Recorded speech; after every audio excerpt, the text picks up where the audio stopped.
Hey investors, how's it going? Welcome back to another Stock Spotlight of the Week video with me, Emil Hilson. Today, I'm very excited to share with you all Nordic American Tankers, NAT baby. This is a oil ship storing company. So what it is that they have all these big oil ships and their primary use is to store oil, and that's their main source of revenue. And besides that, I'd like to share with you all my view on its management, its recent balance sheet, income statement, as well as my outlook on its short-term and long-term perspective. Giving it out of 5-star rating, and I hope you all gonna enjoy this video. Let's first look at the management side of the company, specifically the chairman and CEO, Edborn Hansen. Hope I'm pronouncing his name correctly. Who makes dividend a big priority of this company. They give out some of the best dividend percentage in the entire market, around 10% each quarter.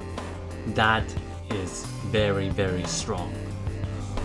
Rarely ever would you find a company that gives out consistent 10% dividend, and they've been giving out dividend payments to shareholders since 1997. That's how consistent and reliable they are, and they always increase the dividend if ever they have stronger revenue in that quarter, specifically when oil supply is very high and their demand is really low. That's when they make the big bucks. Now, the CEO went on Jim Cramer's show, and they had a really interesting talk about how much it actually costs for oil companies to actually rent up the Suezmax ship, and here's his response.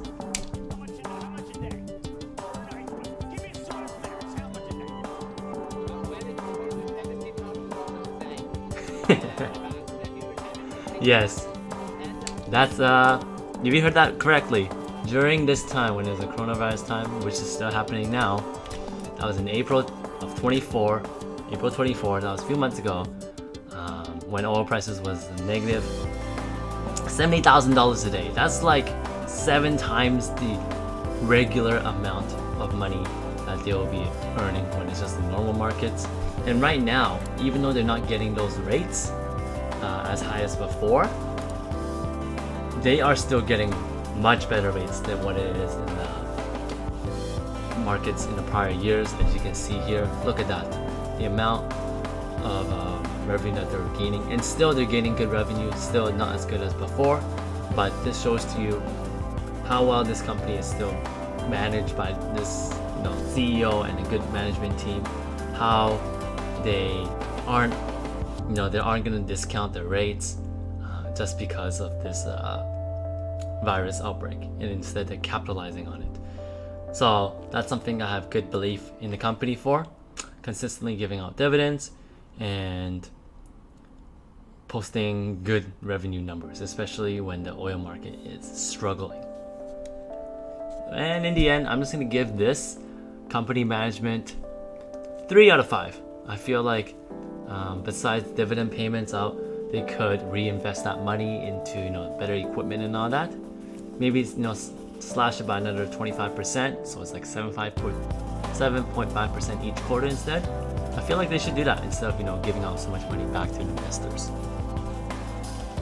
When we look at the most recent income statement of this company, we see a tremendous big growth quarter to quarter of 58,000 to 86,000 right here, and that's around like 50% growth because of the virus period where oil companies just have an oversupply and they need somewhere to store their oil.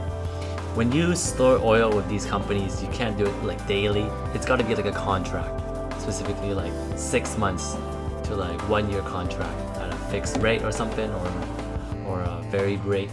So this is what's making the company a lot of money these days, especially with the low demand and high supply of oil. So this company really correlates with oil prices. If you see oil prices as really high, you won't see this company doing well. But if you see oil prices, especially if the supply is really high and low demand, this is when the company really thrives. You see here the net gain or net income is around 40,000, almost up 3 times from previous quarter, and comparing from year to year quarter, it's almost like 8 times the amount of revenue, and expected to continue on throughout this year and even next year as well. So with this, the revenue, I'm going to give it a 4-star out of 5 just because of this current moment of how much they're earning in the situation that they're placed in. And the balance sheet of this company, we see it gradually improve quarter to quarter, year over year, and it's been its best ever with a good amount of cash right here, 64,000, and making its assets around 150,000 to liability, which is about 78,000, and that's almost like a 2-to-1 ratio. Anytime you have 2-to-1 ratio for asset versus debt, that shows you a good sign of financial stability the company is in, and they can always use their cash to improve their equipment, probably buying more sewage max super ships, or just having it there for financial flexibility.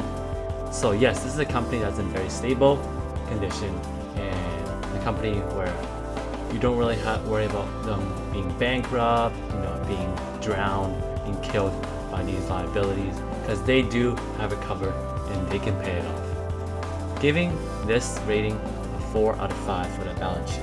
And you know what? It's going to become even better as the quarters go by because of this virus period. Looking at the short-term potential of this oil tanker stock, I see very high levels of big growth.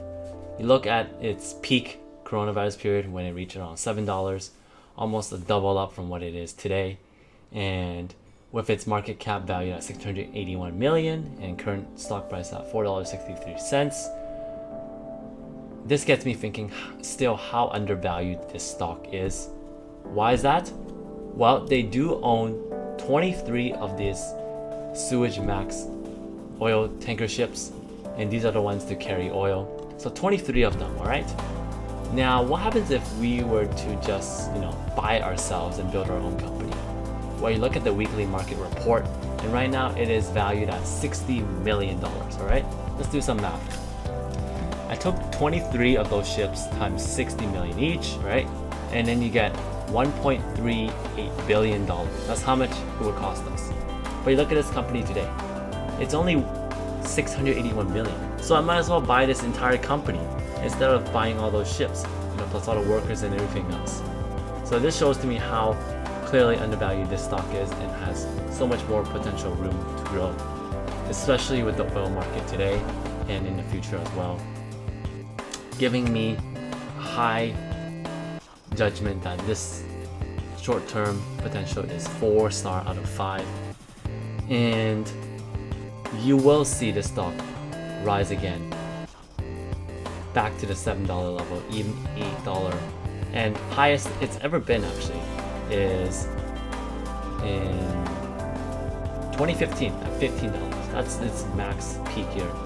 This year has been its strongest ever actually. Like, this has been the scenario that they've wanted every single year. This is the dream scenario and they're getting it. And you're telling me this is only a $4 stock today? No way. By the end of this year, I see it around at least double up from what it is, $8. And by looking at its long term, 3 to 5 years from now, you may not see a traction in this because as we see, we're transitioning into the electric revolution. Electric energy revolution, where we're going to start be using a lot of electricity and all, and less gasoline. So this stock in the next 5 years won't be as, I would say it will be a very bad investment, but what it is today, and especially the demand and supply and reliance on oil we still have today, this is still a very great stock to invest in. But know that the risk of investing in these commodity types of stock is that if it follows the correlation of crude oil. So if oil is at a high price, then this stock will be at a low price and vice versa. And so yes, as always, do your own research, look up the balance sheet, financial statements, read the quarterly reports, And don't invest in this company just because I am, because you might lose money and I'm not responsible for you losing money. All I'm responsible for is just providing you knowledge today that I know of. And thank you all for watching. I hope to see you all next time.